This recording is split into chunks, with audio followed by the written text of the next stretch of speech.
So students, coordination chemistry का ये हमारा थर्ड क्लास और इस क्लास में हम एक बहुत ही इंपॉर्टेंट डिस्कशन आज करने जा रहे हैं। अगर आप लोगों ने नाम सुना है बैक बॉन्डिंग और synergic bonding in coordination complexes, बहुत अच्छे अच्छे क्वेश्चंस बनते हैं और खास करके जेई एडवांस्ड में तो मतलब मैं बस ऐसे कह दूं कि क्वेश्चन आता ही आता है।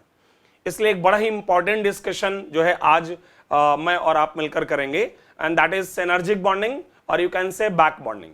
बट बिफोर दैट मैं आपको एक बात याद दिला दूं कि पिछली क्लास में हम लोग डिस्कशन कर रहे थे क्लासिफिकेशन ऑफ लिगेंड्स और उसमें हमने डिस्कशन किया था on the basis of charge, on the basis of density. तो उसी क्रम में अभी एक और डिस्कशन हम करेंगे इसमें on the basis of bonding, classification of ligands on the basis of nature of bonding. तो ये हमारा आज का डिस्कशन होगा। लेकिन आपको अगर याद दिलाऊं मैं तो हमने ये पढ़ रखा है इसमें कि हमारे जो लिगेंड होते हैं वो लोन पेयर डोनर होते हैं। अगर वो सिंगल लोन पेयर डोनेट करेंगे तो मोनोडेंटेट लिगेंड कहलाएगा, अगर दो लोन पेयर डोनेट करेगा तो बाइडेंटेट लिगेंड कहलाएगा एंड सो ऑन। उसी में हमने फ्लेक्सीडेंटेट, चिलेटिंग लिगेंड और एम्बीडेंटेट लिगेंड, इन सब पर हमने डिस्कशन किया। तो इसी बातचीत को, इसी क्रम को जारी रखते हुए आज ये पहले बातचीत कर लेते हैं कि ये पाई इलेक्ट्रॉन डोनर्स क्या होते हैं। जैसा कि आपको यहां पर दिख रहा होगा पाई इलेक्ट्रॉन डोनर। जैसे हमने जो अभी तक जाना है वो यही कि हमारा जो लिगेंड होता है वो लोन पेयर डोनर होता है। जैसे फॉर एग्जांपल अमोनिया, तो अमोनिया के लास्ट में 5 इलेक्ट्रॉन्स जो हमने डिस्कस किया और 3 हाइड्रोजन से अगर एक एक इलेक्ट्रॉन का शेयरिंग हो गया तो ऑक्टेट पूरा है और ये इलेक्ट्रॉन पेयर डोनेशन के लिए अवेलेबल है। तो अब मैं आपको ये जानकारी देना चाहता हूं कि कुछ ऐसे भी हमारे लिगेंड्स होते हैं जिनके पास लोन पेयर नहीं है बट फिर भी वो लिगेंड का वर्क करते हैं। अब नो डाउट हम सबके माइंड में क्वेश्चन जाएगा कि बिना लोन पेयर के वो कैसे लिगेंड का वर्क करते हैं। तो ये जो आपके कंपाउंड होते हैं इनमें पाई इलेक्ट्रॉन क्लाउड होता है। जैसे फॉर एग्जांपल सबसे पहला मैंने लिया है C2H4। C2H4 में आपको पता है कि कार्बन कार्बन के बीच एक सिग्मा बॉन्ड होता है। यहां पर कार्बन से 2 हाइड्रोजन सिग्मा बॉन्ड से और इधर भी 2 हाइड्रोजन जो है सिग्मा बॉन्ड से, और फिर इसके पास पाई इलेक्ट्रॉन क्लाउड, मतलब यहां का जो प्योर p ऑर्बिटल है, यहां का जो प्योर p ऑर्बिटल है वो मिलके पाई बॉन्ड बनाता है। कुछ ये स्थिति होती है आपके C2H4 की। तो इसमें आपका जो C2H4 है उसके प्लेन के ऊपर और नीचे, मींस अगर ये कार्बन कार्बन है और ये HH है तो इसके प्लेन के ऊपर और नीचे पाई इलेक्ट्रॉन क्लाउड प्रेजेंट होता है। This is the pi electron cloud. और इस पाई इलेक्ट्रॉन क्लाउड का ही जब किसी सेंट्रल एटम के साथ इंटरेक्शन होता है तब ऐसे लिगेंड्स को हम पाई इलेक्ट्रॉन डोनर कहते हैं। मतलब वो लिगेंड जो पाई इलेक्ट्रॉन का मेटल के साथ इंटरेक्शन कराते हैं। जैसा कि आप जानते हैं कि एक पाई बॉन्ड में नंबर ऑफ इलेक्ट्रॉन कितने होते हैं? 2। भाई एक इलेक्ट्रॉन इसका होता है, एक इलेक्ट्रॉन इसका होता है। तो एक पाई बॉन्ड जो है वो एक प्रकार का एक लोन पेयर की तरह बिहेव करता है और इसलिए हम इसको नाम दे सकते हैं कि साहब ये हमारा मोनोडेंटेट लिगेंड है। जरा समझने की कोशिश करिएगा। मोनोडेंटेट, लोन पेयर इसके पास नहीं है लेकिन एक पाई बॉन्ड है, उस पाई बॉन्ड में एक इलेक्ट्रॉन पेयर है। So that electron pair is similar to 1 lone pair. So we can say that this C2H4 is a monodentate ligand क्योंकि इसके पास एक पाई बॉन्ड है जिससे कि वो इंटरेक्शन करेगा मेटल के साथ। और ध्यान रहे कि इनके लिए एक हम टर्म डिफाइन करते हैं हेप्टासिटी, और ईटा से लिखा जाता है। This eta is known as hapticity, okay. और रिप्रेजेंट ऐसे किया जाता है ईटा पावर 2 C2H4। अब क्वेश्चन अराइज होता है कि ईटा पावर 2 में जो 2 है वो क्या है? तो यहां पर ये जो टर्म 2 लिखा गया है, it is the number of carbon atoms, it is the number of carbon atoms donating, number of carbon atoms donating pi electron cloud. मतलब कितने कार्बन एटम्स ने मिलकर पाई इलेक्ट्रॉन क्लाउड का डोनेशन किया है। और जैसा कि आप देख रहे होंगे कि C2H4 में पाई इलेक्ट्रॉन डोनेट करने वाले 2 कार्बन एटम हैं। तो इसको ऐसे भी लिखा जाता है ईटा स्क्वायर C2H4, इसको ऐसे भी लिखा जाता है पाई C2H4। ये पाई C2H4 और ईटा स्क्वायर C2H4 का मतलब एक ही है। और अगर कुछ भी नहीं लिखोगे तो भी चलेगा, मतलब सिर्फ C2H4 लिखोगे तो भी हमको ये जानकारी रहेगी या रहनी चाहिए कि कहीं भी C2H4 है तो वो पाई C2H4 है, ईटा स्क्वायर C2H4 है, मोनोडेंटेट लिगेंड है, पाई इलेक्ट्रॉन क्लाउड डोनर है। क्लियर? इसी क्रम को और बढ़ाता हूं मैं आगे, कुछ और एग्जांपल लेता हूं जो पाई इलेक्ट्रॉन डोनेट करते हैं, जैसे बेंजीन। आपका एक एग्जांपल यहां पर हो सकता है क्या? बेंजीन। बेंजीन में अगर आप देखो तो बेंजीन जो है उसमें 6 इलेक्ट्रॉन्स के पाई बॉन्ड बने हैं, मतलब 3 पाई बॉन्ड है, और 3 पाई बॉन्ड का मतलब 3 उसमें लोन पेयर के इक्विवेलेंट है, इसलिए तुम्हारा जो बेंजीन होता है उसको एक ट्राई डेंटेट लिगेंड कहेंगे, और रिप्रेजेंटेशन होगा ईटा पावर 6 C6H6। क्यों? क्योंकि ये जो 3 पाई इलेक्ट्रॉन क्लाउड जो हैं या 3 जो पाई बॉन्ड हैं वो कितने कार्बन एटम्स के बीच मिलकर बने हैं? 6, इसलिए लिखा जाएगा ईटा पावर 6 C6H6। तो this is similar to a tridentate ligand, क्योंकि 3 पाई बॉन्ड है ना, तो एक इलेक्ट्रॉन पेयर पाई बॉन्ड का ये है, दूसरा यहां होगा, तीसरा यहां पे होगा, और यही पाई इलेक्ट्रॉन क्लाउड जो है वो मेटल के साथ इंटरैक्ट कर रहा होगा, अगर आपको मेरी बात समझ आई तो। ठीक है, तो इसको नोट कर लो, वीडियो पॉज करो और इसको नोट करो। हम आगे के एग्जाम्पल पर चलें कि और कौन कौन से हमारे पाई इलेक्ट्रॉन क्लाउड डोनर हैं। इनमें से एक बड़ा ही इंपॉर्टेंट लिगेंड है, इनफैक्ट मैं कहूंगा ये बहुत ही इंपॉर्टेंट है आपके लिए, C5H5-। इसका नाम है साइक्लोपेंटाडाइइनाइल एनायन। साइक्लोपेंटाडाइइनाइल एनायन। साइक्लो रिंग है, पेंटा 5 मेंबर की, डाई इन है, 2 डबल बॉन्ड है। इनफैक्ट इसका जो स्ट्रक्चर है वो कुछ ऐसे होता है, 5 मेंबर की रिंग होती है, इसके अंदर 2 पाई बॉन्ड होते हैं, एक यहां पर एक यहां पर, और एक यहां लोन पेयर नेगेटिव चार्ज होता है।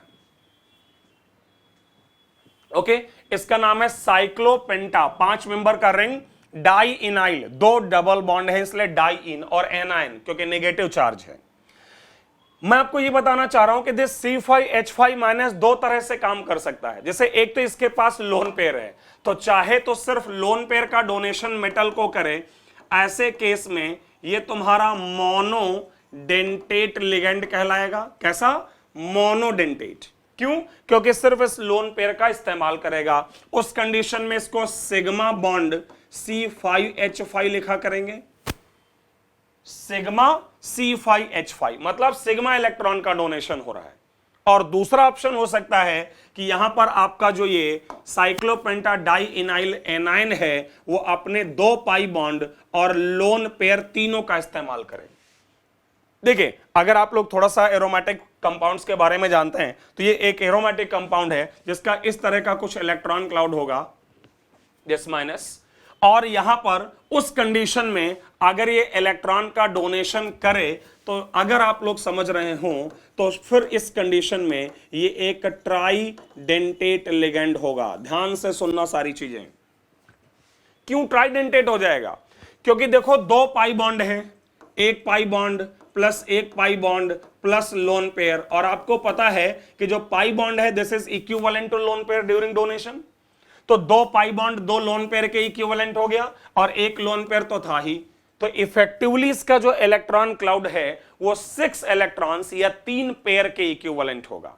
तो उस कंडीशन में ये ट्राइडेंटेट होगा, तब इसको लिखा जाएगा पाई C5H5, या इसको लिखा जाएगा ईटा पावर 5 C5H5।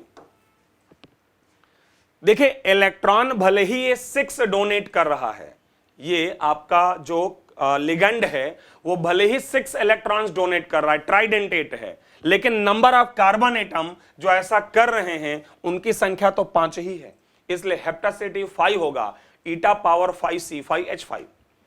तो पाई डोनर होगा तो पाई C5H5, सिग्मा डोनर होगा तो सिग्मा C5H5, तब मोनोडेंटेट हो जाएगा ये। और अगर क्वेश्चन में सिर्फ C5H5 लिखा हो, सिर्फ C5H5, तो इसका मतलब यही है, क्या? Pi donor. अगला लिगेंड है हमारे पास C3H5-। जरा इसको देखो, this is in fact allyl anion. Allyl अगर आप लोग जानते होंगे, CH2 double bond CH2 minus. देखो यहां पर भी एक लोन पेयर है, और अगर इस लोन पेयर का डोनेशन मेटल को हो तो उस कंडीशन में ये वाला लिगैंड भी कैसा हो जाएगा? बोलिए सोच के, कैसा हो जाएगा? मोनोडेंटेट, क्योंकि एक लोन पेयर देगा ना सिर्फ ये, तो मोनोडेंटेट। ओके, और तब लिखा जाएगा इसको सिग्मा C3H5। और वहीं अगर ये लिगैंड भी हमारा दो लोन पेयर का डोनेशन कर ले, कैसे?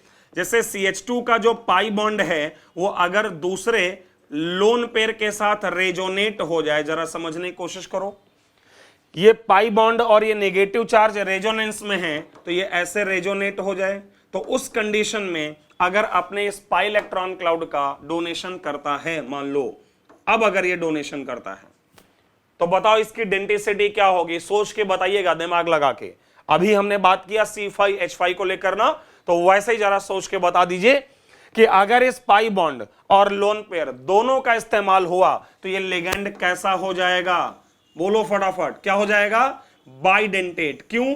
क्योंकि एक लोन पेयर, एक आएगा लोन पेयर से और एक तुम्हारा पाई बॉन्ड, तो ये कहलाएगा बाइडेंटेट। और तब इसको लिखा जाएगा पाई C3H5 या ईटा पावर 3 C3H5। अच्छा, ईटा पावर 3 अब तो आप समझ ही रहे होंगे, होप कि ये ईटा पावर 3 मैंने क्यों लिखा। तो ईटा पावर 3 इसलिए लिखा है क्योंकि जो इलेक्ट्रॉन्स का डोनेशन है वो तो 4 है, जो डोनेशन है वो 4 इलेक्ट्रॉन है, पाई बॉन्ड के 2 और लोन पेयर के 2, 4। लेकिन ये करने वाले नंबर ऑफ कार्बन एटम्स की संख्या की अगर हम बात करें कि कितने कार्बन एटम मिलकर ये डोनेशन कर रहे हैं, तो उन कार्बन एटम्स की संख्या कितनी है? 3। फाइन, आगे बढ़े। ओके, तो मैंने आपको 4 एग्जाम्पल दिए, एक C2H4 जो मोनोडेंटेट है, बेंजीन जो ट्राइडेंटेट है, साइक्लोपेंटा डाई इनाइल एनाइन जो मोनोडेंटेट होगा अगर लोन पेयर देगा, और कंप्लीट इलेक्ट्रॉन क्लाउड देगा तो ट्राइडेंटेट। सेग्रीगेशन के लिए उसमें सिग्मा या पाई लिखा होगा, कुछ नहीं लिखा होगा तो पाई बॉन्डेड। और लास्ट वाला आपका है एलाइल, और एलाइल भी अगर लोन पेयर डोनेशन करेगा तो साहब मोनोडेंटेट होगा, और इलेक्ट्रॉन क्लाउड का कंप्लीट डोनेशन करेगा तो पाई बॉन्डेड, और तब वो कहलाएगा बाइडेंटेट लिगैंड। तो इसको नोट कर लें पॉज करके, और हम लोग चलो आगे बढ़ते हैं। ठीक है, चलिए। तो ये एक और कैटेगरी ऑफ लिगेंड है, और उसी आधार पर मैं कुछ और भी आप लोगों को डिफाइन करना चाहूंगा, क्योंकि समटाइम्स ना ये वाला क्वेश्चन भी पूछ ही लिया जाता है कि साहब बताइए इनमें से कौन से कंपाउंड जो है ऑर्गेनोमेटालिक कंपाउंड्स हैं। ये क्वेश्चन कई बार आया है इनफैक्ट कि बताओ इनमें से कौन से जो कंपाउंड हैं वो ऑर्गेनोमेटालिक कंपाउंड्स हैं। ठीक है, तो ऑर्गेनोमेटालिक कंपाउंड्स में जो टर्म आता है ऑर्गेनोमेटालिक मतलब ऑर्गेनिक कंपाउंड विद मेटल, तो वही मैंने देखो यहां डिफाइन किया है इसको कि ऐसा कोई भी कंपाउंड जिसमें कार्बन और मेटल के बीच बॉन्डिंग हो। किसके बीच बॉन्डिंग हो? कार्बन और मेटल, मेटल और कार्बन बॉन्ड। और जो कार्बन है वो कहां से आना चाहिए? ईदर फ्रॉम ऑर्गेनिक कंपाउंड्स और फ्रॉम कार्बन मोनोऑक्साइड। या तो वो ऑर्गेनिक कंपाउंड से आना चाहिए या कार्बन मोनोऑक्साइड से आना चाहिए। तो अगर आपसे एक छोटा सा क्वेश्चन किया जाए कि विच आर, नोट कर सकते हैं आप लोग, विच आर ऑर्गेनोमेटालिक कंपाउंड, इनमें से कौन से ऑर्गेनोमेटालिक कंपाउंड है? मान लो इस क्वेश्चन का आपको जवाब देना है, और पहला ऑप्शन है Ni nickel, NiCO4. This is the first option. Second option is, let's say, K4FeCN6, ये सेकंड ऑप्शन है। थर्ड ऑप्शन है, तीसरा थर्ड ऑप्शन है आपके पास, लेट्स से PtCl3C2H4 और यहां पर एक माइनस, और लास्ट ऑप्शन है हमारे पास इसके लिए, लेट्स से CH3MgBr, ग्रिगनार्ड्स रिएजेंट, जिसका नाम काफी सुना है आप लोगों ने। तो मान लो यहां पर एक क्वेश्चन दे दिया मैंने कि इनमें से कौन से कंपाउंड ऑर्गेनोमेटालिक हैं।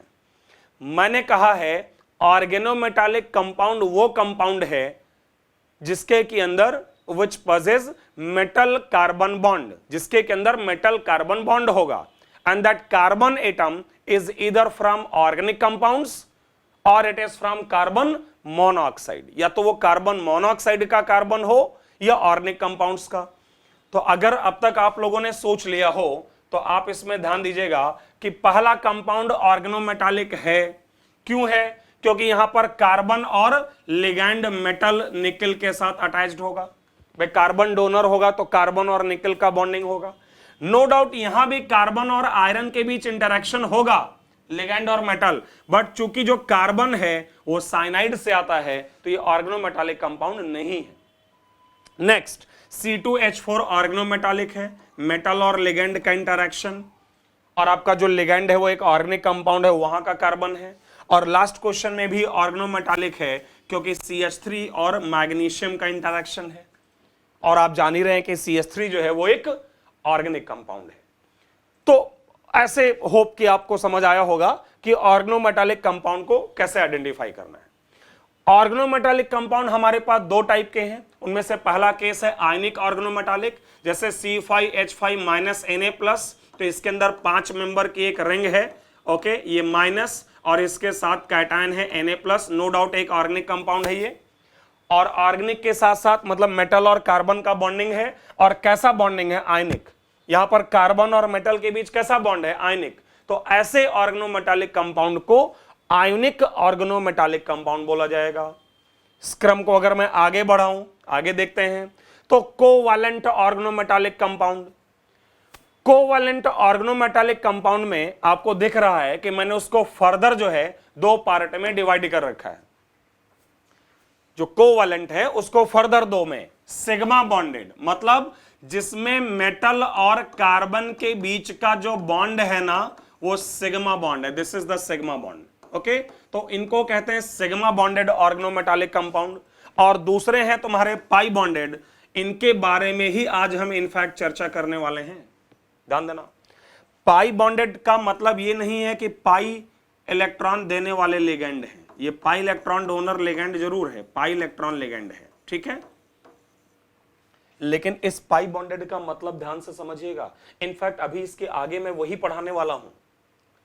यहां पर देखिए प्लेटिनम को 3 क्लोराइड आयन है, ठीक है, 3 क्लोराइड आयन जो लोन पेयर डोनेट करेंगे, और दूसरा है C2H4 CH2 double bond CH2 जो पाई इलेक्ट्रॉन क्लाउड से देगा। मैं तुमको समझाना चाहूंगा इसका नाम पाई बॉन्डेड क्यों है। तो अभी थोड़ी देर के बाद हम लोग डिस्कशन करेंगे, जो आज का हमारा मुख्य डिस्कशन है इनफैक्ट सिनर्जिक बॉन्डिंग। तो मैं अभी डिस्कशन करूंगा कि कैसे पता करें कि ये वाला बॉन्ड कौन सा है, ये वाले बॉन्ड कौन से हैं, मींस सिग्मा है कि पाई है। तो अभी मैं डिस्कशन करूंगा आपसे कि इस पर्टिकुलर केस में एक बैक बॉन्डिंग होती है मेटल से कार्बन के तरफ, और इस बॉन्ड को ही आप कहते हो पाई बॉन्ड, और इसीलिए ऐसे कॉम्प्लेक्सेस को हम पाई क्या बोलते हैं? पाई बॉन्डेड कॉम्प्लेक्सेस को बोलते हैं। इन पाई बॉन्डेड कॉम्प्लेक्सेस में मैं एक दो और स्पेशल एग्जांपल लेना चाहूंगा, आप लोग लिख लीजिएगा इसको अच्छी तरह से। एक कंपाउंड है क्रोमियम का बेंजीन के साथ C6H6 whole twice, this is the compound, this is also pi bonded. इसमें क्या होता है कि दो बेंजीन रिंग, ओके, इनके pi electron cloud, benzene tridentate है, अभी हमने बात की है। तो दो बेंजीन है और क्रोमियम है, और क्रोमियम को इनके पाई इलेक्ट्रॉन का डोनेशन है। तो ये भी एक पाई बॉन्डेड कंपाउंड है, बड़ा इंपॉर्टेंट है, और ये भी आपकी जानकारी में लाना चाहूंगा कि इन कंपाउंड्स को सैंडविच कंपाउंड कहते हैं। ये तो आपको समझ आ गया होगा ना कि सैंडविच कंपाउंड क्यों कहते हैं। क्यों कहते हैं सैंडविच कंपाउंड? क्योंकि अगर आप देखो तो सैंडविच की ही तरह इसमें दो बेंजीन के लेयर है, एक टॉप लेयर एक बॉटम लेयर, और एक मिडिल लेयर है क्रोमियम की।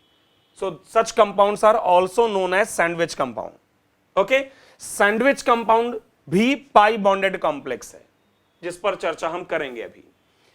एक और एग्जांपल जो मुझे लगता है आप लोगों को जान लेना चाहिए, वो एग्जांपल है आपका आयरन का ही इनफैक्ट FeC5H5 होल ट्वाइस। इसके अंदर आप देख सकते हैं साइक्लोपेंटा डाइइनाइल लिगैंड है और इस कंपाउंड को कहते हैं फेरोसीन। ओके, क्या बोलते हैं? फेरोसीन। यहां पर भी आयरन जो है वो +2 स्टेट में है, वो आप सॉल्व कर सकते हो।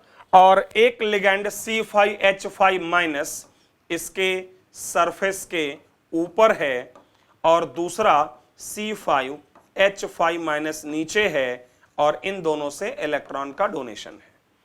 सो this ferrocene FeC5H5 whole twice is also a type of sandwich compound. So ध्यान रहे ये सब आपके कंपाउंड जो है वो क्या है? पाई बॉन्डेड।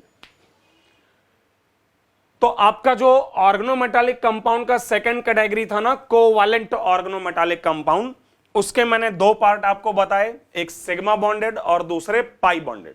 ये इस बात पर डिपेंड करेगा कि आपके लिगैंड और सेंट्रल एटम के बीच कौन से टाइप का बॉन्ड प्रेजेंट है। तो नोट कर डालो, वीडियो पॉज करके जल्दी से, और हम लोग जो है अब इसके आगे बढ़ जाते हैं जो एक्चुअल में आज का डिस्कशन है। ओके, जरा ध्यान दीजिएगा और पढ़िए, देखिए जरा हेडिंग क्या लिखी है वहां पर। Classification of ligands on the basis of bonding. मतलब अभी तक हमने ये पढ़ा कि चार्ज के आधार पर हमारा लिगैंड पॉजिटिव हो सकता है, हमारा लिगैंड निगेटिव हो सकता है, हमारा लिगैंड न्यूट्रल हो सकता है। डेंटिसिटी के आधार पर लिगैंड मोनोडेंटेट, बाइडेंटेट, पॉलीडेंटेट हो सकता है, चीलेटिंग हो सकता है, इनफैक्ट वहां पर एम्बीडेंटेट और फ्लेक्सीडेंटेट भी हो सकता है। लेकिन अब हम बात कर रहे हैं यहां पर classification of ligand on the basis of bonding. Bonding के आधार पर लिगैंड कितने प्रकार का होता है। तो पहले आप लोग जरा ध्यान से सुनिएगा, बहुत इंपॉर्टेंट है, बहुत ज्यादा क्वेश्चन है। और जो मैं स्टार की बात कर रहा था तो पहली बार मैं यहां पर 5 स्टार्स लगा रहा हूं, तो ये एक 5 स्टार कॉन्सेप्ट है। ओके, बहुत ही इंपॉर्टेंट, केयरफुली देखेगा। सबसे पहले आप लोग ये सुनिए कि जब भी किसी मेटल को तुम्हारा लिगैंड अगर लोन पेयर डोनर है और ये इसको लोन पेयर डोनेट करता है, तो उससे यहां जो बॉन्ड बनता है ये कौन सा बॉन्ड होता है? सिग्मा बॉन्ड होता है।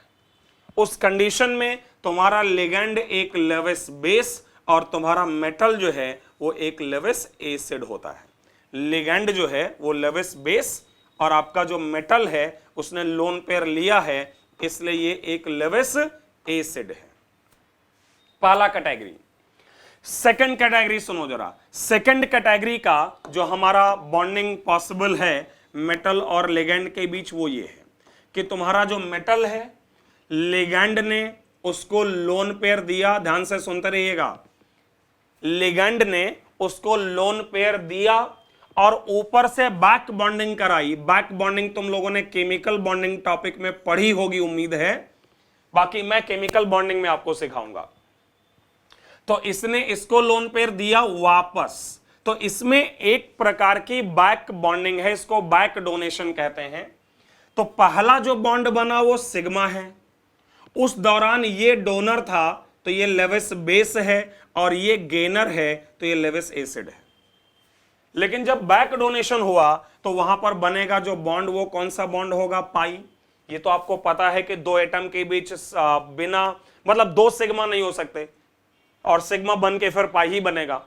तो फिर जो बैक बॉन्डिंग हुई वापस, जिस पर हम चर्चा करेंगे कि ये कैसे होती है, तो उस कंडीशन में ये वाला लेविस बेस है और ये वाला लेविस एसिड है। मतलब ऐसे केस में तुम्हारे लिगैंड के अंदर दो प्रॉपर्टी है। क्या? एक सिग्मा डोनर है, आपका लिगैंड क्या है? सिग्मा डोनर है, और क्या है? पाई एक्सेप्टर है, पाई बॉन्ड से वापस लिया। ध्यान देना इस बात पर। जबकि यहां पर जो तुम्हारा लिगैंड है इसको सिर्फ कहा जाएगा सिग्मा डोनर, क्योंकि सिग्मा बॉन्ड की मदद से उसने दिया। और यही कारण है कि यहां जो लिगैंड है वो लेविस बेस तो था ही क्योंकि दिया था, और जब वापस लिया तो लेविस एसिड भी हो गया। तो ये एक ऐसा लिगैंड है जिसमें एसिडिक प्रॉपर्टी आ गई। मेरी बात ध्यान आना, ये एक ऐसा लिगेंड है भाई, लिगेंड की यूजुअल प्रॉपर्टी क्या है, लेवेस बेस, क्योंकि डोनेशन करेगा। लेकिन अगर उसने वापस लिया तो साहब उसके अंदर एक खास प्रॉपर्टी आ गई कि वो एक लेवेस एसिड हो गया और इवन पाई बॉन्ड भी बन गया। इसीलिए इस प्रकार के लिगेंड्स को हम एक स्पेशल नेम देंगे अभी आगे चलकर, पाई एसिड लिगेंड। पाई इसलिए क्योंकि ये पाई बॉन्ड भी बनाते हैं, और एसिड इसलिए क्योंकि ये गेन कर रहे हैं। देना तो उनकी नेचुरल प्रॉपर्टी है, लेना स्पेशल बात है, इसलिए इनको कहते हैं पाई एसिड लिगेंड। आप जरा तीसरा कैटेगरी देखिएगा, थर्ड कैटेगरी का लिगेंड और मेटल का बॉन्डिंग क्या है। तुम्हारा जो लिगेंड है, समझिएगा, अच्छा यहां पर इस लिगेंड ने जो लिया है वो कहां लिया है, इसने लिया है अपने वैकेंट डी ऑर्बिटल्स में। ये जो लिगेंड वापस लोन पेयर ले रहा है वो कहां ले रहा है, वैकेंट डी ऑर्बिटल्स में। अगला कैटेगरी में दिखा रहा हूं कि अगर तुम्हारा जो लिगेंड है वो पाई इलेक्ट्रॉन डोनर है, मतलब CH2 डबल बॉन्ड CH2, इसने इलेक्ट्रॉन दिए क्या, इनफैक्ट सिर्फ इंटरैक्शन है ये पाई इलेक्ट्रॉन क्लाउड का, और वापस भी लिया। अब क्वेश्चन ये एराइज होता है कि इसमें कौन कौन सा बॉन्ड बनेगा साहब। तो देखिए यहां पर इसने जो पाई इलेक्ट्रॉन से दिया है, ये वाला बॉन्ड सिग्मा बॉन्ड या पाई बॉन्ड कुछ भी नहीं होता है। बहुत ध्यान से देखना भाई, बहुत इंपॉर्टेंट है ये डिस्कशन, और इतना सिंपल भी नहीं है, मैं ये भी कहना चाहूंगा। तो यहां जो डोनेशन हुआ है वो सिग्मा बॉन्ड हम क्यों नहीं कह रहे हैं, क्योंकि यहां पर एक्चुअल में कोई लोन पेयर नहीं था जो बॉन्ड पेयर में बदल गया। जनरली यहां क्या हो रहा है, जब दिया जा रहा है तो लोन पेयर का बॉन्ड पेयर में कन्वर्जन हो रहा है। यहां कोई लोन पेयर नहीं था, वो पाई इलेक्ट्रॉन क्लाउड था, वो जस्ट एक इंटरैक्शन है, उसको हम सिग्मा या पाई बॉन्ड की तरह काउंट नहीं करेंगे। लेकिन जो बैक डोनेशन है वो नो डाउट पाई है। यहां भी मैं कह सकता हूं जब ये दे रहा था तो ये लेवेस बेस और ये लेवेस एसिड है, और जब ये ले रहा है तब ये वाला लेवेस एसिड है और ये लेवेस बेस है। और पॉइंट है कि ये लेवेस एसिड जब है तो ये ले कहां रहा है, तो आपकी जानकारी के लिए बताना चाहूंगा कि अपने एंटी बॉन्डिंग मॉलिक्यूलर ऑर्बिटल में लेगा। आप भी समझते हो कि कार्बन के पास ना कोई वैकेंट ऑर्बिटल डी नहीं होगा, कार्बन के पास डी नहीं होता है। तो साहब क्वेश्चन अराइज होता है कि कार्बन लेगा कहां। तो अगर आप लोग थोड़ा मॉलिक्यूलर ऑर्बिटल थ्योरी जानते होंगे तो उस आधार पर यह बोला जा सकता है कि इस कार्बन एटम के पास, मैं ऐसे दिखा दे रहा हूं, ये एंटी बॉन्डिंग मॉलिक्यूलर ऑर्बिटल पाई के प्रेजेंट होंगे, पाई स्टार से जिसको लिखा जाएगा, उन खाली डब्बों में वो इलेक्ट्रॉन गेन करेगा।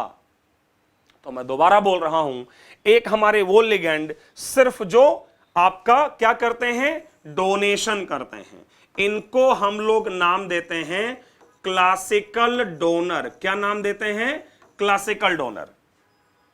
ये सिर्फ डोनेट करेंगे, ये लेवेस बेस, ये लेवेस एसिड, सिग्मा बॉन्ड बनेगा। दूसरे ये दोनों को जिनको मैं एक साथ नाम दे रहा हूं, इनको बोला जाता है नॉन क्लासिकल डोनर। क्या बोला जाता है, नॉन क्लासिकल डोनर, या इन्हीं का एक और नाम है जो मैंने अभी बोला था, पाई एसिड लिगेंड। और ये क्या करते हैं, लोन पेयर देके वैकेंट डी ऑर्बिटल में ले सकते हैं, या पाई इलेक्ट्रॉन क्लाउड का इंटरैक्शन करा के अपने एंटी बॉन्डिंग मॉलिक्यूलर ऑर्बिटल में ले सकते हैं। इस कंडीशन में यहां सिग्मा और पाई दोनों बनेंगे, यहां कोई सिग्मा नहीं लेकिन पाई बनेगा। तो अगर आपसे कहा जाए क्लासिकल डोनर क्या है, अगर डिफाइन करें, so they can only donate the lone pair to central atom. ये फर्स्ट कैटेगरी। क्लासिकल डोनर वो हैं जो सेंट्रल एटम को सिर्फ लोन पेयर दे सकते हैं। Examples fluoride, ammonia. अच्छा, यहां मैंने क्लोराइड, ब्रोमाइड, आयोडाइड को अलग से हाईलाइट क्यों किया है, क्योंकि आप में से सब लोगों के माइंड में जाएगा कि साहब जब क्लोराइड, ब्रोमाइड, आयोडाइड के पास वैकेंट डी ऑर्बिटल है, ClBr के पास जब वैकेंट डी ऑर्बिटल है, तो ये इस तरह की बैक डोनेशन क्यों नहीं करा रहा है। ClBr को तो नॉन क्लासिकल होना चाहिए क्योंकि उसके पास वैकेंट डी ऑर्बिटल है। तो इसका मेरा कारण जो है या एक्सप्लेनेशन जो है वो ये है कि मेटल और लिगेंड का साइज का डिफरेंस बहुत ज्यादा नहीं होना चाहिए। अगर साइज का डिफरेंस ज्यादा हुआ तो उनकी कंपैटिबिलिटी अच्छी नहीं होगी। कहने का मतलब मेरा यह है कि वो पास आ भी गए और अगर साइज बड़ा है तो बहुत पास नहीं आ पाएंगे, तो ये ऑर्बिटल जब बेंड करेंगे पाई बॉन्ड बनाने के लिए, तो आपको पता है ऑर्बिटल की बेंडिंग होती है पाई बॉन्ड बनते समय, तो वो ओवरलैप ही नहीं कर पाएंगे आपस में। खैर इतना डिटेल भी आपको आवश्यकता नहीं है, मतलब इवन जेई एडवांस तक नहीं है, बट फिर भी आपकी जानकारी के लिए कि क्लोरीन ब्रोमीन आयोडीन भले ही वैकेंट डी ऑर्बिटल है लेकिन ये क्लासिकल डोनर हैं, मतलब डोनेट करते हैं एक्सेप्ट नहीं करते हैं। क्वेश्चन ये अराइज होता है तो फिर एक्सेप्ट कौन करते हैं? तो एक्सेप्ट दो तरह के करते हैं, एक जिनके पास वैकेंट डी ऑर्बिटल हो, ऑब्वियसली ClBr की बात नहीं चल रही है, और दूसरे जिनके पास एंटी बॉन्डिंग मॉलिक्यूलर ऑर्बिटल हो। तो ये तो क्लासिकल डोनर हैं जो सिर्फ डोनेट करेंगे। अब अगर मैं इनके एग्जांपल्स की बात करूं, आप लोग वीडियो पॉज करके नोट जरूर कर लीजिएगा, ठीक है? आगे बढ़ रहा हूं मैं आगे बढ़ रहा हूं, आप वीडियो पॉज करके नोट जरूर कर लीजिएगा। देखिए pi acid ligand non classical donor दो तरह के हैं, जैसा अभी मैं आपको समझा रहा था। पहली बात तो they not only donate but they accept also. पहली बात तो ये जो मैं आपको समझा रहा था कि वो डोनेट ही नहीं करते, एक्सेप्ट भी करते हैं। दो प्रकार के जो गेन करते हैं अपने एंटी बॉन्डिंग में, एग्जाम्पल लिखे हैं carbon monoxide NO+C2H4 C6H6 साइक्लोपेंटाडाइइनाइल allyl. ऐसे तो और भी हो सकते हैं लेकिन तुम्हारे सिलेबस को देखते हुए इससे ज्यादा जरूरत नहीं है। चाहो तो इन दो को लिख सकते हो, CN- और NC-, चाहे तो आप इनको लिख सकते हैं और बहुत ज्यादा जरूरत नहीं पड़ेगी। तो एक तो ये है जो अपने ABMO में एंटी बॉन्डिंग में लेते हैं, और दूसरे वो हैं जो वैकेंट डी ऑर्बिटल में लेते हैं। फास्फोरस है, सल्फर के लिगेंड्स हैं, क्योंकि इनके सबके पास क्या है, वैकेंट डी ऑर्बिटल। तो ये तुम्हारे नॉन क्लासिकल लिगेंड्स हैं। अगर मैं इनकी बॉन्डिंग को थोड़ा और एक्सप्लेन कर दूं, ठीक है, सिनर्जिक बॉन्डिंग जो बैक बॉन्डिंग हो रही है, जिसको आप नाम दे रहे हैं सिनर्जिक बॉन्डिंग, तो थोड़ा मैं एक्सप्लेन करने की कोशिश करूंगा आपको, ठीक है? एक एग्जांपल मैंने लिया है FeCO5। इसके अंदर सिनर्जिक बॉन्डिंग कैसे हो रही है, उससे क्या क्या इफेक्ट आएगा, ये मैं समझाने की आपको कोशिश करूंगा। पहले आप ये जान लीजिएगा कि सिनर्जिक बॉन्डिंग एक प्रकार से बैक बॉन्डिंग ही है। क्या है बैक बॉन्डिंग? जो आप केमिकल बॉन्डिंग टॉपिक में पढ़ते हो। ओके, क्या हो रहा है इसमें देखो जरा, ध्यान दो वहां पर। सबसे पहले तो कार्बन अपना लोन पेयर जो है, कार्बन मोनोऑक्साइड जो है वो अपना लोन पेयर दे रहा है, उससे सिग्मा बॉन्ड बन रहा है। और जो आयरन अपने जो है कंप्लीटली फिल्ड ऑर्बिटल से वापस डोनेट कर रहा है, उससे पाई बॉन्ड बन रहा है। और ये जो बैक बॉन्डिंग हो रही है इसी का नाम हम कहते हैं क्या, सिनर्जिक बॉन्डिंग। ये जो इलेक्ट्रॉन ले रहा है ये ऑर्बिटल कौन सा है, ABMO। अगर आप लोग थोड़ा समझना चाहो तो आपको याद होगा कि कार्बन मोनोऑक्साइड का, हालांकि इसका जो एनर्जी प्रोफाइल होता है मॉलिक्यूलर ऑर्बिटल थ्योरी में वो थोड़ा एक्सेप्शनल होता है, जो कूल्सन साइंटिस्ट का नाम है जिन्होंने समझाया था। लेकिन मैं एक अगर रफ आइडिया आपको दूं, सिर्फ एक रफ आइडिया, क्योंकि बाकी आप पढ़िएगा केमिकल बॉन्डिंग में चलकर, तो मॉलिक्यूलर ऑर्बिटल थ्योरी जो है ना, उसके आधार पर देखिए इसके पास इलेक्ट्रॉन्स की संख्या टोटल 14 है, 8 ऑक्सीजन 6 कार्बन 14। और अगर इसको फिलअप किया जाए तो सिग्मा 1s बॉन्डिंग में 2 इलेक्ट्रॉन आएगा, सिग्मा 1s एंटी बॉन्डिंग में 2 आएगा, सिग्मा 2s बॉन्डिंग में 2, सिग्मा 2s एंटी बॉन्डिंग में 2। अब तक 8 हो गया। फिर इसमें आप लोगों को याद होगा कि इसके बाद पाई वाले ऑर्बिटल आते हैं। एक आता है तुम्हारा पाई 2px और दूसरा होता है पाई 2py। इसके बाद ध्यान होगा तो सिग्मा 2pz ऑर्बिटल होता है और ये सब बॉन्डिंग के हैं। इसके बाद पाई 2px एंटी बॉन्डिंग होता है और पाई 2py एंटी बॉन्डिंग होता है। तो अगर आप इसके 14 इलेक्ट्रॉन फिलअप करें तो देखिए भरते भरते आप यहां तक आ जाएंगे MOT के आधार पे। और आप सबको अब दिख रहा होगा कि इसके जो एंटी बॉन्डिंग मॉलिक्यूलर ऑर्बिटल हैं, जिनको आप ABMO कह रहे हैं, या थोड़ा और आप लोगों को जानकारी हो तो जिनको क्या बोल रहे हैं, लूमो। इनफैक्ट आपको याद होगा तो लूमो का मतलब हुआ करता था, ये हमने कभी पढ़ा है, लूमो का मतलब हुआ करता था लोएस्ट अनऑक्युपाइड मॉलिक्यूलर ऑर्बिटल। मैं इसको दोबारा से आपको दिखा रहा हूं, पाई 2py एंटी बॉन्डिंग, ये इसके इलेक्ट्रॉन मैंने लिखे थे 8 + 6 दैट इज 14।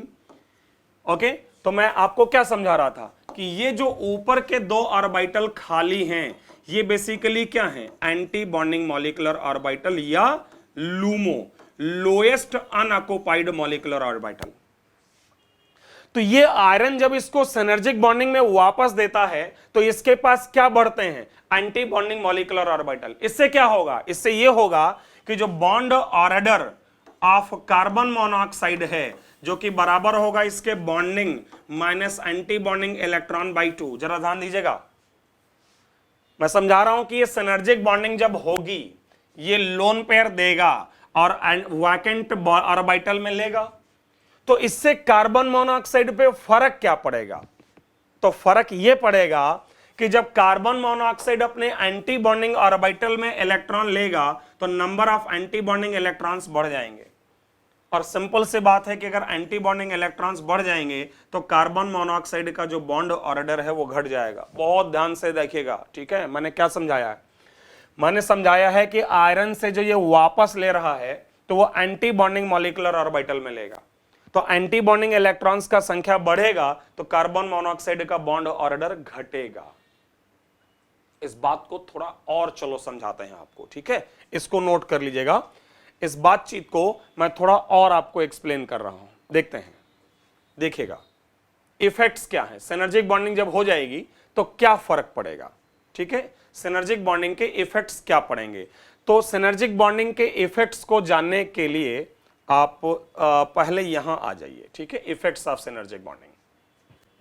देखो, bond order of metal carbon increases. देखो यार, सिंपल सी बात है कि जब सिनर्जिक बॉन्डिंग होगी, देखिए जब कार्बन ट्रिपल बॉन्ड ऑक्सीजन यहां प्लस और माइनस होता है, मेटल के साथ सिग्मा बॉन्ड पहले बनाया, वापस गया तो पाई बॉन्ड बनाया। सिंपल से बात है, सिनर्जिक बॉन्डिंग जितनी अच्छी होगी मेटल और कार्बन का बॉन्ड ऑर्डर उतना बढ़ जाएगा। क्यों? क्योंकि मेटल और कार्बन के बीच सिग्मा बॉन्ड तो है ही, सिनर्जिक आ जाएगा तो उसका बॉन्ड ऑर्डर बढ़ गया ना भाई। जहां सिर्फ अकेला सिग्मा बॉन्ड था अब उसी मेटल और कार्बन के बीच डबल बॉन्ड हो जाएगा, या कह लो डबल बॉन्ड कैरेक्टर डेवलप हो जाएगा। तो सिनर्जिक बॉन्डिंग जितना अच्छा होगा मेटल और कार्बन का बॉन्ड ऑर्डर बढ़ेगा और बॉन्ड लेंथ घटेगा, मतलब मेटल और कार्बन उतना ही पास आ जाएंगे। क्यों? मैं दोबारा बोल दे रहा हूं, मेटल और कार्बन के बीच जब सिनर्जिक बॉन्डिंग होगी तो मेटल और कार्बन का बॉन्ड ऑर्डर बढ़ेगा और बॉन्ड लेंथ कम हो जाएगी। और इसका उल्टा इफेक्ट कार्बन मोनोऑक्साइड पर जाएगा। क्या इफेक्ट जाएगा कि bond order of carbon and oxygen will decrease. अभी समझाया ना कि bond order of carbon oxygen bond is equal to number of bonding electrons minus anti bonding by 2।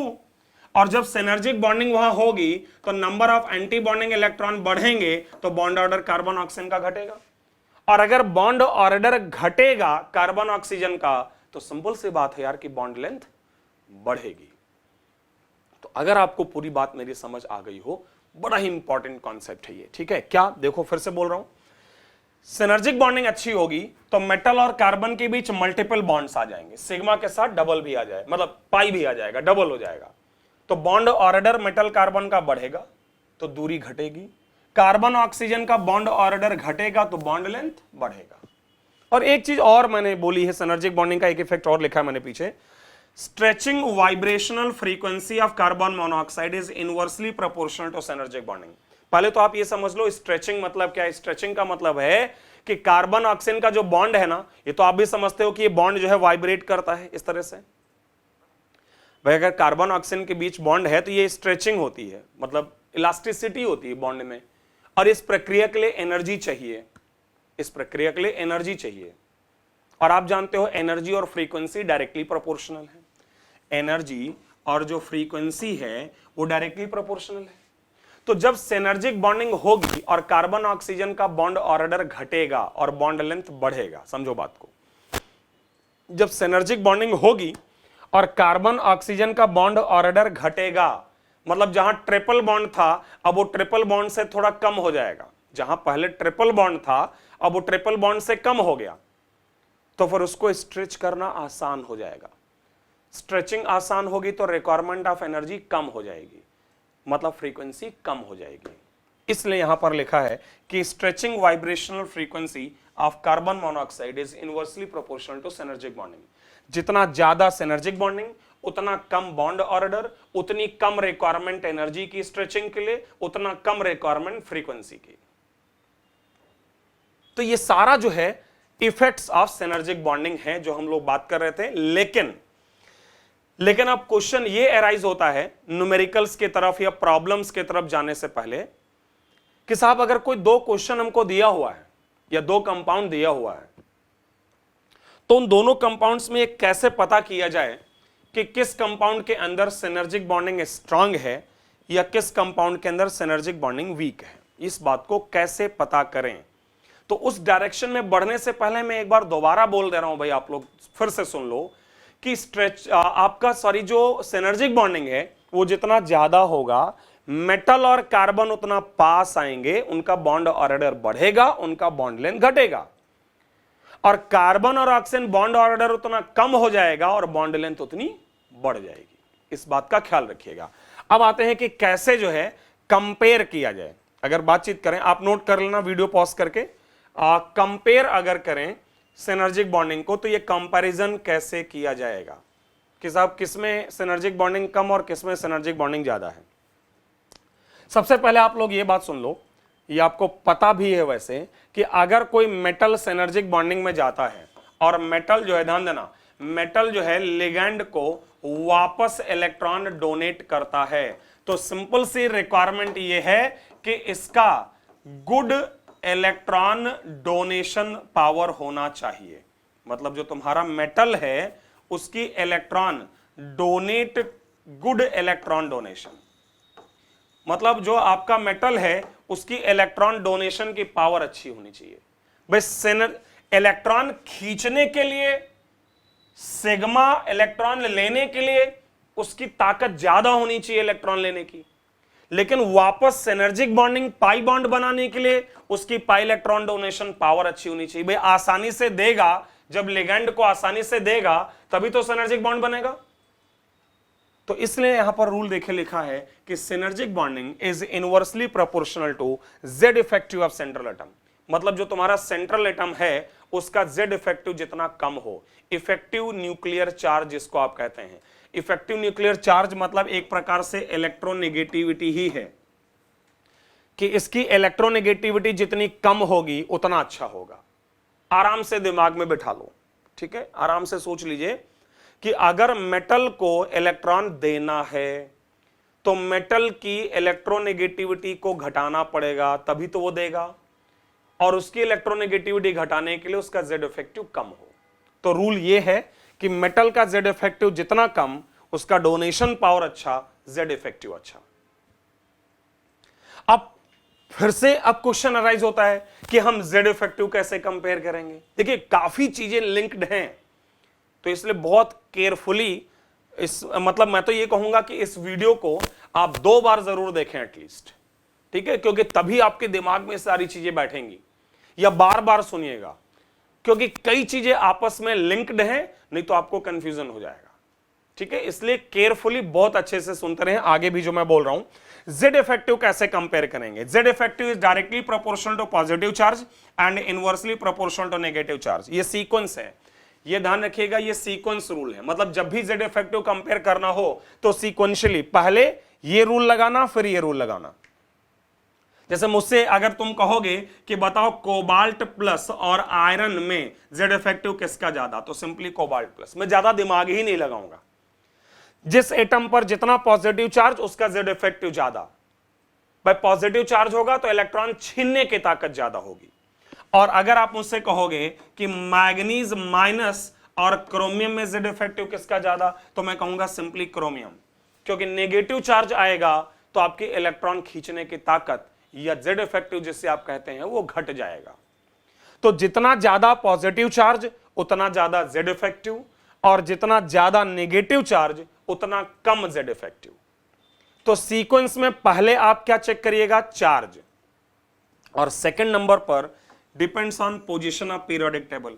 अब यार ये तो आप लोग पीरियोडिक टेबल में पढ़ते हैं, ठीक है, पीरियोडिक प्रॉपर्टीज टॉपिक में क्या पढ़ते हैं कि अगर हम डी ब्लॉक की बात करें, डी ब्लॉक की, मैं स्पेशली डी ब्लॉक की बात कर रहा हूं, तो इसमें आपने पढ़ा होगा कि लेफ्ट से राइट जाने पर जो तुम्हारा जेड इफेक्टिव हो बढ़ता है, और इवन ऊपर से नीचे जाने पर भी जेड इफेक्टिव बढ़ता ही है। मतलब डी ब्लॉक में 3D सीरीज एलिमेंट से ज्यादा जेड इफेक्टिव 4D का होता है, और 4D से काफी ज्यादा 5D का होता है। अगर आपने पढ़ा है तो ठीक है, और मैं ये डिस्कशन आपके साथ करूंगा जब आपको सिखाऊंगा पीरियोडिक प्रॉपर्टीज। 3D एलिमेंट्स से ज्यादा जेड इफेक्टिव 4D और 4D से ज्यादा 5D। 3D ये आपको याद होगा, डी ब्लॉक में पहला सीरीज 3D सीरीज होता है, इसमें स्कैंडिनेवियम, टाइटेनियम, वाइनेडियम, क्रोमियम होते हैं। इसके बाद अगला सीरीज 4D सीरीज है, और इसके नीचे वाला 5D सीरीज है। तो जैसे जैसे आप नीचे जाते हो जेड इफेक्टिव बढ़ता है, और जैसे जैसे आप लेफ्ट से राइट जाते हो वैसे वैसे भी जेड इफेक्टिव बढ़ता है। बाकी इसका अगर डिटेल्ड डिस्कशन चाहिए तो आप मेरे पीरियोडिक प्रॉपर्टीज के वीडियोस देख सकते हैं, उसमें आपको इसका डिटेल्ड कॉन्सेप्ट मिल जाएगा। फिलहाल मैं रिजल्ट को फॉलो कर लूंगा। तो क्या नियम निकला यहां, सीक्वेंस कहता है कि पहले चार्ज देखना फिर position in periodic table. Charge में भी प्लस आने पर जेड इफेक्टिव बढ़ेगा, माइनस आने पर जेड इफेक्टिव घटेगा। और फिर position in periodic table, D block की स्पेशली मैंने बात की है, लेफ्ट से जाने पर जेड इफेक्टिव बढ़ेगा, और ऊपर से नीचे जाने पर भी डी ब्लॉक में जेड इफेक्टिव बढ़ता है। तो अब इन सारी चीजों का ख्याल रखते हुए अब हम क्वेश्चंस पर जा सकते हैं। ये नोट कर लीजिएगा आप लोग, मैं समराइज कर देता हूं। मैंने कहा है लिगेंड दो प्रकार के, क्लासिकल और नॉन क्लासिकल। क्लासिकल जो सिर्फ लोन पेयर देंगे, और नॉन क्लासिकल जो देने के साथ साथ वापस भी लेंगे। जो वापस लेंगे उनको पाई एसिड लिगेंड या नॉन क्लासिकल कहेंगे। उससे पाई बॉन्ड बनेगा, सिग्मा तो था ही, पाई भी बनेगा। ये पाई एसिड भी दो प्रकार के, एक वो जो अपने वैकेंट डी ऑर्बिटल में लेंगे, और एक वो जो अपने AB MO में लेंगे। ये जो वापस लेंगे इसका नाम सिनर्जिक बॉन्डिंग या बैक बॉन्डिंग। जब सिनर्जिक बॉन्डिंग होगी तो जितना ज्यादा सिनर्जिक बॉन्डिंग होगा, मेटल और लिगेंड उतना पास आएगा, और लिगेंड के जो एटम है वो उतना दूर जाएंगे।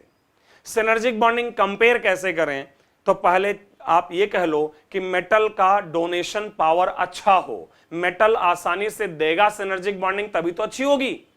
और उसके लिए मेटल का जेड इफेक्टिव या इलेक्ट्रोनेगेटिविटी कम करना होगा। और उसके लिए हमारे पास सीक्वेंस है कि पहले आप चार्ज देखोगे and then position in periodic table. तो ये पूरा का पूरा थ्योरी था जो मैं डिस्कस कर रहा था आपके पास। अब मैं आ जाऊंगा इसके क्वेश्चंस को थोड़ा एक्सप्लेन किया जाए। अच्छा, इस क्वेश्चन पर आए, चलिए अच्छा पहले इसी को कर लेते हैं। इसके बाद एक क्वेश्चन मेरे माइंड में और है जो अभी बात करेंगे, जिस पर चर्चा करेंगे। देखो जरा इस क्वेश्चन को, अगर इस क्वेश्चन को समझाना हो, और इनफैक्ट ये क्वेश्चन जेई एडवांस में जो है पूछा भी गया है।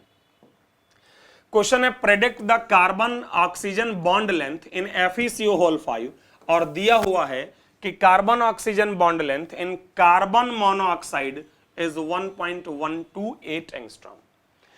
मतलब कार्बन मोनोऑक्साइड में बॉन्ड लेंथ जो है कार्बन ऑक्सीजन की वो 1.128 एंगस्ट्रॉम है। तो पूछा जा रहा है कि FeCO5 में कार्बन ऑक्सीजन बॉन्ड लेंथ क्या हो सकती है, और चार ऑप्शन दिए हैं, और ये जेई एडवांस का ही क्वेश्चन है इनफैक्ट। तो यार अभी हमने बात की है कि जब FeCO5 में सिनर्जिक बॉन्डिंग होगी तो कार्बन मोनोऑक्साइड का बॉन्ड ऑर्डर कम होगा और बॉन्ड लेंथ बढ़ेगी। इसका मतलब FeCO5 में कार्बन ऑक्सीजन बॉन्ड लेंथ जो है, कार्बन ऑक्सीजन बॉन्ड लेंथ, वो प्योर कार्बन मोनोऑक्साइड से ज्यादा होगी सिनर्जिक बॉन्डिंग के कारण। चूंकि यहां 1.128 दिया हुआ है तो इससे बड़ा आंसर लेना है। अब इससे बड़े आंसर यहां पर दो हैं, अगर आप लोग थोड़ा ध्यान दोगे, एक सी भी है और एक डी भी है, लेकिन आंसर यहां कौन सा है फाइनली? इसका सी, क्योंकि इसका जो इफेक्ट है बॉन्ड लेंथ पर वो शार्प इंक्रीमेंट नहीं होता है, स्लाइटली इंक्रीज करता है, थोड़ा सा घटता बढ़ता है, बहुत ज्यादा अंतर नहीं आता है, इसलिए आंसर तुम्हारा सी। फाइन। अब इसी में एक क्वेश्चन मैं और जोड़ दे रहा हूं, ठीक है, ये जो डिस्कशन चल रहा है कि मान लो अगर मैं कहता कि साहब कार्बन मोनोऑक्साइड, समझिएगा, FeCO5, और सी में एक क्वेश्चन में और जोड़ दे रहा हूं CO+, और मैं कहता कि बॉन्ड लेंथ का ऑर्डर बताओ, किसमें किसमें? कार्बन मोनोऑक्साइड में, ओके, कार्बन मोनोऑक्साइड में, FeCO5 में और CO+ में बॉन्ड लेंथ का ऑर्डर लिखें, क्या होगा? तो एक सिंपल सी बात है, आप लोग अगर थोड़ा बहुत मॉलिक्यूलर ऑर्बिटल थ्योरी के बारे में जानते हैं, ठीक है, तो कार्बन मोनोऑक्साइड का बॉन्ड ऑर्डर 3 होता है, ये मॉलिक्यूलर ऑर्बिटल थ्योरी में आप लोग पढ़ते हो। कार्बन मोनोऑक्साइड का बॉन्ड ऑर्डर 3 होता है, इसके अंदर ऑब्वियसली जो बॉन्ड ऑर्डर है वो लेस देन 3 हो जाएगा, इसके अंदर जो आपका बॉन्ड ऑर्डर है वो लेस देन 3 हो जाएगा। क्यों? क्योंकि जब सिनर्जिक बॉन्डिंग होगी तो बॉन्ड ऑर्डर घटता है, तो यहां का बॉन्ड ऑर्डर लेस देन 3। और CO+ तुम लोगों को अगर याद हो केमिकल बॉन्डिंग में जो पढ़ाया गया, या आप उसके वीडियो मेरे देखेंगे तो आपको समझ आएगा कि इसका जो बॉन्ड ऑर्डर है वो 3 से स्लाइटली ज्यादा होता है। अब सिंपल से बात है कि अगर बॉन्ड ऑर्डर की बात करो तो C में सबसे ज्यादा है, फिर A में है और फिर B में है। तो फिर बॉन्ड लेंथ सिंपल से बात है कि सबसे ज्यादा B में होगी, फिर A में होगी, फिर C में होगी।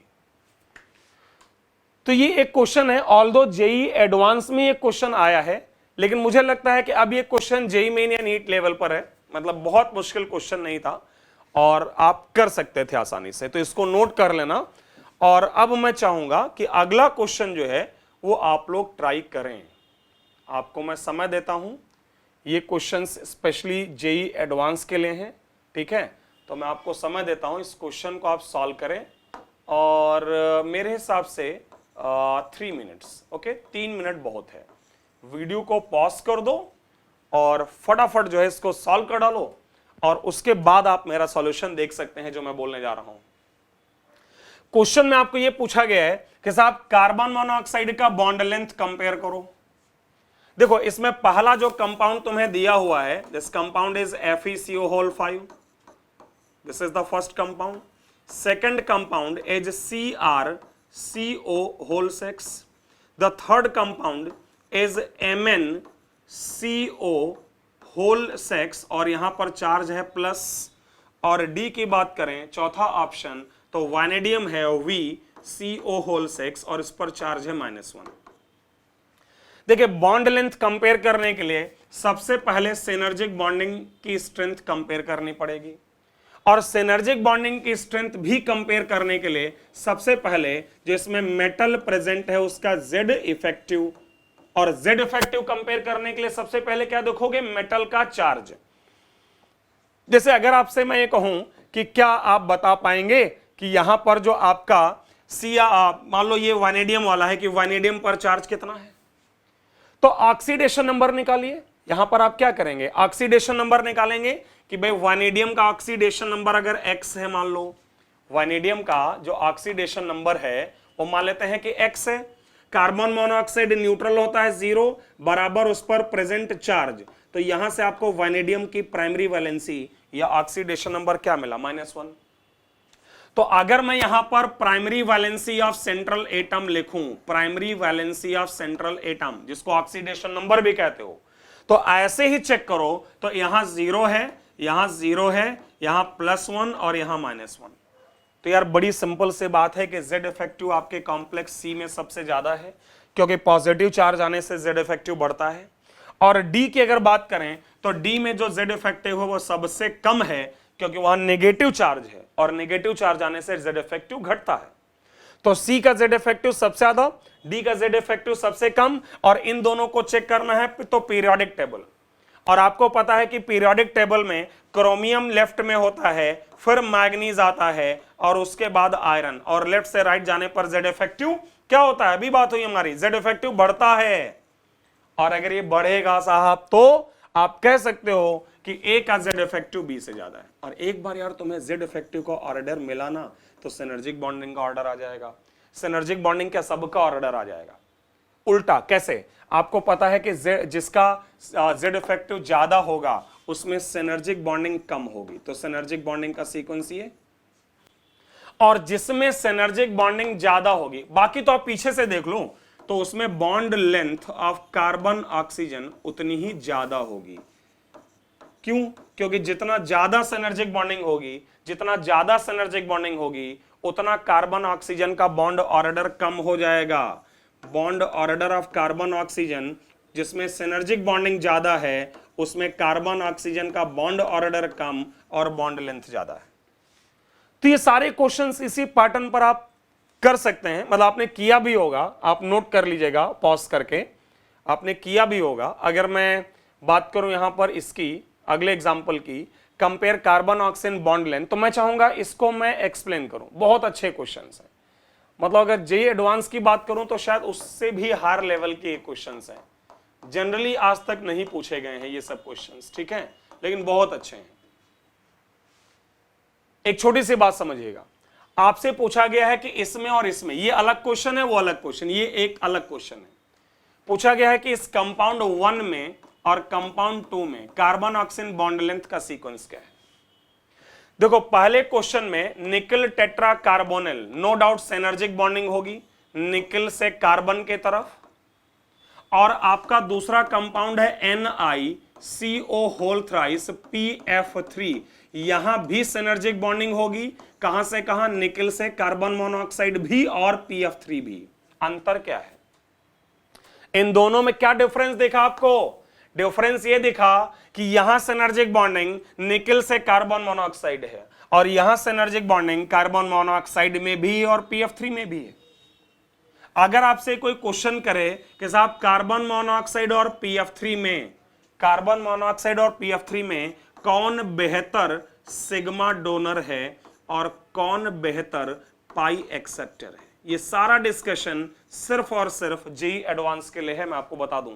इनफैक्ट उसमें भी बहुत कम आता है, थोड़ा हायर लेवल है। इसलिए अगर मैं कहूं इसमें कौन इलेक्ट्रॉन डोनर अच्छा है, नो डाउट कार्बन मोनोऑक्साइड।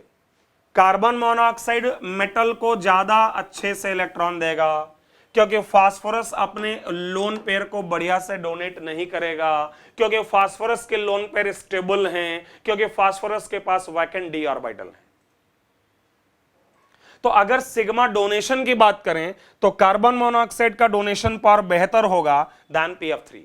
अब बात आ रही है एक्सेप्ट करने के बाद, एक्सेप्ट बढ़िया कौन करेगा यार, ऑब्वियसली PF3 करेगा। ध्यान रखिएगा हमेशा कि जो डी ऑर्बिटल में एक्सेप्ट करते हैं और जो एंटी बॉन्डिंग में एक्सेप्ट करते हैं, इनमें ज्यादा बढ़िया हमेशा एक्सेप्ट करने वाले, सॉरी, जो डी में एक्सेप्ट करते हैं और जो एंटी बॉन्डिंग में एक्सेप्ट करते हैं, उनमें हमेशा ज्यादा बढ़िया एक्सेप्ट करने वाले कौन है, डी वाले हमेशा। क्यों? क्योंकि एंटी बॉन्डिंग वाला लेना नहीं चाहता। अरे यार कोई भी नहीं चाहेगा ना कि उसके एंटी बॉन्डिंग में इलेक्ट्रॉन बढ़े, क्योंकि एंटी बॉन्डिंग इलेक्ट्रॉन क्या करते हैं, कंपाउंड की स्टेबिलिटी घटाते हैं। आप लोगों ने मॉलिक्यूलर ऑर्बिटल थ्योरी में भी पढ़ा होगा, या हम पढ़ेंगे आगे के वीडियोस में, कि एंटी बॉन्डिंग इलेक्ट्रॉन जो है वो स्टेबिलिटी घटाते हैं। तो वो लिगेंड जो एंटी बॉन्डिंग में लेगा वो उतना बढ़िया नहीं लेना पसंद करेगा जो डी में लेगा। तो इलेक्ट्रॉन लेने की जो पावर है वो PF3 की बेहतर है। तो अब अगर तुमसे मैं एक छोटा सा क्वेश्चन कर दूं कि जरा मुझे बताओ कि सिनर्जिक बॉन्डिंग जो है वो फर्स्ट कंपाउंड और सेकंड में कहां ज्यादा अच्छी है, synergic bonding with carbon monoxide. समझिए, synergic bonding with carbon monoxide कहां अच्छी है, अगर ये आंसर देना है। यहां पर PF3 ज्यादा बढ़िया सिनर्जिक बॉन्डिंग कराएगा, तो यहां कार्बन मोनोऑक्साइड में उतनी अच्छी सिनर्जिक बॉन्डिंग नहीं होगी। दोबारा बोल रहा हूं, यहां पर सिर्फ कार्बन मोनोऑक्साइड का ऑप्शन है और यहां CO भी और PF3 भी है, और PF3 जो है वो ज्यादा अच्छा गेनर है, मतलब ज्यादा बढ़िया सिनर्जिक बॉन्डिंग कराएगा। तो अगर निकल PF3 के साथ ज्यादा अच्छी सिनर्जिक बॉन्डिंग करेगा तो फिर इसके अंदर कार्बन मोनोऑक्साइड के साथ जो सिनर्जिक बॉन्डिंग है वो वीक हो जाएगी। तो सिनर्जिक बॉन्डिंग अगर फर्स्ट में अच्छी है तो ऑब्वियसली बॉन्ड लेंथ भी फर्स्ट में ज्यादा होगा। तो बहुत अच्छा क्वेश्चन है और इसी आधार पर तुम लोग सेकंड क्वेश्चन चाहे तो आप लोग कर सकते हैं और वीडियो पॉज करके आप 2 मिनट में सॉल्व कर सकते हैं, लेकिन मैं आपको एक्सप्लेन कर रहा हूं। अगर यहां भी कंपेयर किया जाए सिनर्जिक बॉन्डिंग कार्बन मोनोऑक्साइड के साथ फर्स्ट और सेकंड में कहां अच्छी है। अब देखिए यहां पर जब मैं कंपेयर करूंगा तो मुझे कंपेयर करना पड़ेगा PF3 और PME3 को। उसका कारण यह है कि कार्बन मोनोऑक्साइड दोनों में 3-3 है, तो मुझे यह पहचानना होगा कि साहब PF3 समझो जरा, फास्फोरस ट्राइफ्लोराइड PF3 और दूसरा है PME3। क्वेश्चन हायर लेवल का है, आपकी थोड़ी सी प्रीवियस जानकारी आवश्यक है, नहीं तो मुश्किल है कि आपको यह समझ आएगा। आपकी थोड़ी अपनी अंडरस्टैंडिंग अच्छी होगी तो ही आपको यह क्वेश्चन समझ आएगा, नहीं तो शायद ये क्वेश्चन आपको समझ ना आए। लेकिन चलो फिर भी मैं प्रयास कर लेता हूं। दोनों के पास लोन पेयर है, मुझे यह जानना है कि इनमें से कौन सिनर्जिक बॉन्डिंग बढ़िया कराएगा। दोनों के पास वैकेंट ऑर्बिटल है, इस बार तुम ये नहीं कह सकते एक के पास डी और एक के पास ABMO है, दोनों के पास वैकेंट डी ऑर्बिटल है। हमें चेक करना है कौन बढ़िया सिनर्जिक बॉन्डिंग कराएगा, कौन बढ़िया इलेक्ट्रॉन गेनर है। देखिए यहां पर जो फ्लोरीन है तुम लोगों को पता होगा, तो एक तो पॉजिटिव मेसोमेरिक इफेक्ट होता है इसका और दूसरा -I होता है, और हैलोजेंस के लिए -I बड़ा होता है। अब देखो ये पूरा ऑर्गेनिक केमिस्ट्री भी यहां आ गया, जो आप वहां पढ़ते हो जनरल ऑर्गेनिक केमिस्ट्री, तो मैं उसके भी कॉन्सेप्ट यूज कर रहा हूं, इसलिए मैंने कहा कि थोड़ा सा हायर लेवल क्वेश्चन है। तो इसका एक तो +M है और दूसरा -I है। हैलोजेंस के लिए एक्सेप्शनली -I बड़ा होता है, तो एक्चुअली ये इलेक्ट्रॉन खींच रहे हैं, तो यहां पर एक्चुअल में पॉजिटिव चार्ज डेवलप हो रहा है। और अगर मैं सेकंड केस में बात करूं तो तुम्हारा जो CH3 है उसका जो इफेक्ट है वो +I है, पॉजिटिव इंडक्टिव इफेक्ट, और यहां पर इलेक्ट्रॉन बढ़ रहे हैं। अब बताओ कौन इलेक्ट्रॉन सिनर्जिक बॉन्डिंग में लेगा बढ़िया। मतलब अगर मैं सिनर्जिक बॉन्डिंग की बात करूं कि सिनर्जिक बॉन्डिंग में इलेक्ट्रॉन देना नहीं होता है, सेंट्रल एटम से इलेक्ट्रॉन लेना होता है, तो सिंपल से बात है PF3 बढ़िया लेगा। और अगर PF3 बढ़िया लेगा तो CO में बढ़िया नहीं होगा। अगर यार PF3 के सिनर्जिक बॉन्डिंग PME3 से अच्छी है तो PF3 की जितनी अच्छी होगी कार्बन मोनोऑक्साइड की उतनी कम हो जाएगी। इसलिए फर्स्ट की सिनर्जिक बॉन्डिंग कम, सेकंड की ज्यादा, और इसलिए बॉन्ड लेंथ कार्बन मोनोऑक्साइड का सेकंड में ज्यादा। तो बहुत अच्छा क्वेश्चन था, अगर आप लोग समझ पाए। नो डाउट ये एडवांस लेवल से भी हायर लेवल है, डेफिनेटली, इसमें कोई शक नहीं है। इसको नोट कर लेना पॉज करके और खुद से समझने की कोशिश करना। एक क्वेश्चन मेरे पास और है यहां पर, आप लोग देखें अगर कंपेयर, बहुत सारा क्वेश्चन इनफैक्ट, लेकिन चलिए एक दो क्वेश्चन और डिस्कस करते हैं। पढ़िए इस क्वेश्चन को। Compare carbon oxygen bond length in following. मतलब यहां पर आपको जो है 3 कंपाउंड दिए हैं और पूछा गया है carbon carbon carbon bond length जो है उसको कंपेयर करें। एक क्वेश्चन ये आपके सामने है। इस क्वेश्चन को आप लोग चाहें ट्राई कर सकते हैं वीडियो पॉज करके, इनफैक्ट ट्राई कर ही लो, ठीक है, और फिर मैं जो सॉल्यूशन दे रहा हूं वो देखो। देखो C2H4 में C डबल बॉन्ड C है, यहां पर H और H है। C2F4 यहां पर फ्लोरीन और फ्लोरीन है। ये क्वेश्चन तो हो गया केमिकल बॉन्डिंग का। अगर आप लोगों को केमिकल बॉन्डिंग में एक रूल पढ़ाया जाता है, वो रूल अगर आप लोगों को याद हो या उसका आइडिया हो तो देखिएगा, नहीं तो मैं आपको आगे सिखाऊंगा। That is Bent's rule. Bent's rule को अगर मैं अप्लाई करूं डायरेक्टली, तो बेंड्स रूल के हिसाब से ये फ्लोरीन एटम जब इलेक्ट्रॉन खींचेंगे तो इन बॉन्ड्स का P कैरेक्टर बढ़ेगा और इसलिए सेंट्रल बॉन्ड का S कैरेक्टर बढ़ेगा। इसलिए इस A कंपाउंड और B कंपाउंड में अगर बॉन्ड लेंथ कंपेयर करें तो फिर A का B से ज्यादा होगा। क्यों? क्योंकि ये चारों फ्लोरीन खींचेंगे, as per Bent's rule P character बढ़ाएंगे, सेंट्रल एटम का S कैरेक्टर बढ़ेगा और S ऑर्बिटल छोटे होते हैं तो कार्बन कार्बन बॉन्ड लेंथ घट जाएगा। और अगर मैं थर्ड वाले की बात करूं तो देखो थर्ड वाले में C2H4 में सिनर्जिक बॉन्डिंग होगी, प्लेटिनम C2H4 को सिनर्जिक बॉन्डिंग से देगा तो ऑब्वियसली इसका जो बॉन्ड लेंथ है वो बढ़ जाएगा और बॉन्ड ऑर्डर घट जाएगा। तो इस C2H4 की जो बॉन्ड लेंथ है वो इस C2H4 से भी ज्यादा होगी। तो ये दोनों तो C2H4 है और इस C2H4 का बॉन्ड लेंथ उससे ज्यादा होगा क्योंकि सिनर्जिक बॉन्डिंग से बढ़ जाएगा। इसका मतलब सबसे आगे किसको रख दिया जाए, C को, उसके बाद A को और उसके बाद B को। तो ये भी थोड़ा मिक्स्ड टाइप क्वेश्चन था, केमिकल बॉन्डिंग का भी कॉन्सेप्ट इस्तेमाल हो गया। और ये हमारा आज का लास्ट क्वेश्चन और अगेन बहुत ही अच्छा एडवांस लेवल पर बहुत ही अच्छा क्वेश्चन है कि आपको जाइसेस सॉल्ट दिया हुआ है। पहला क्वेश्चन है कि इस कंपाउंड के अंदर कितने सिग्मा और कितने पाई हैं। अच्छा क्वेश्चन है, कैसे? देखो, प्लेटिनम के साथ जब क्लोराइड आयन ये कोऑर्डिनेट बॉन्ड से लोन पेयर देगा तो ये सारे के सारे कोऑर्डिनेट बॉन्ड अपने आप में क्या है, सिग्मा बॉन्ड है। और ये CH2 डबल बॉन्ड CH2 जो पाई इलेक्ट्रॉन क्लाउड देगा। और साथ में इतना ही नहीं, ये सिनर्जिक बॉन्डिंग भी कराएगा। तो अगर मैं सिग्मा गिनूं तो देखो, एक सिग्मा ये है, दूसरा ये है, तीसरा ये है। इसको मैंने कहा है, इस बीच वाले को सिग्मा पाई कुछ भी नहीं है। ये जो बाहर वाला सिनर्जिक बॉन्डिंग से आया है ये पाई है। और इसके अंदर अगर जाएं तो एक सिग्मा है, एक पाई है। और ये जो दो हाइड्रोजन जुड़े हैं ये भी दो दो सिग्मा बॉन्ड से जुड़े होंगे कार्बन के साथ।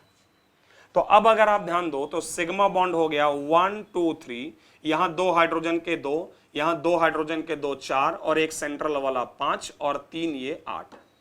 पाई बॉन्ड की बात करें तो एक पाई बॉन्ड सिनर्जिक बॉन्डिंग से और एक कार्बन कार्बन पाई बॉन्ड, तो 8 सिग्मा और 2 पाई। एक क्वेश्चन का आंसर ये हो गया। और सेकंड क्वेश्चन में पूछा गया कि प्लेनर एटम बताओ। यार इसका जवाब ज्यादा अच्छा होता अगर हम इसमें हाइब्रिडाइजेशन के बाद ये क्वेश्चन करेंगे, ठीक है। अभी मुश्किल है क्योंकि अभी जब आप यहां पर बात करेंगे ना कि इसमें कितने प्लेनर एटम्स हैं तो थोड़ा सा शायद मुश्किल है कि आप समझ पाए। मतलब मैं आगे चल के आपको इसको एक्सप्लेन करूंगा आगे की वीडियोस में कि स्क्वायर प्लेनर ज्योमेट्री है, इसका हाइब्रिडाइजेशन DsP2 है, स्क्वायर प्लेनर ज्योमेट्री है। तो प्लेटिनम और तीनों क्लोरीन ये तो एक प्लेन में है, ये 4 एटम ये तो एक प्लेन में है, ये एक उस प्लेन में आना चाहिए लेकिन आइडियली नहीं होगा क्योंकि प्लेन में कार्बन कार्बन होना आवश्यक नहीं है, प्लेन में पाई इलेक्ट्रॉन होना आवश्यक है क्योंकि डोनेशन पाई इलेक्ट्रॉन का है। तो पाई इलेक्ट्रॉन प्लेटिनम के प्लेन में आएगा और अगर पाई इलेक्ट्रॉन प्लेन में होगा तो CH2 का मॉलिक्यूलर प्लेन तो उसके परपेंडिकुलर होता है। आप जानते हो कि पाई इलेक्ट्रॉन क्लाउड और मॉलिक्यूलर प्लेन परपेंडिकुलर होते हैं। तो प्लेटिनम के प्लेन में पाई इलेक्ट्रॉन का आना आवश्यक है क्योंकि उसी के साथ इंटरेक्शन है। तो फिर CH2 का जो मॉलिक्यूलर प्लेन होगा वो आपका इस प्लेन से बाहर होगा। इसलिए स्क्वायर प्लेनर जरूर है, आइडियली इसको इसके प्लेन में होना चाहिए बट नहीं है। और प्लेनर एटम्स की संख्या 4 है, 5 नहीं। यूजुअली किताबों में 5 मिल सकता है बट 5 नहीं होता है। तो ये बहुत सारे हमारे सामने अच्छे अच्छे क्वेश्चंस आए रिलेटेड टू सिनर्जिक बॉन्डिंग। आज की क्लास को लेकर मेरा बस यही आप लोगों को सजेशन होगा कि इस क्लास को 2 बार जरूर देखें, जो मैंने पहले ही बोला है, क्योंकि ये मुश्किल डिस्कशन था। और एक बात और मैं कह दूं कि जेईई मेन में सिनर्जिक बॉन्डिंग पर बेस्ड क्वेश्चंस यूजुअली नहीं आते हैं, या इवन मेडिकल एग्जाम में नीट में मैं बात करूं तो इस लेवल पर तो आप लोग सोचे ही नहीं कि नीट में कभी भी क्वेश्चन आएगा।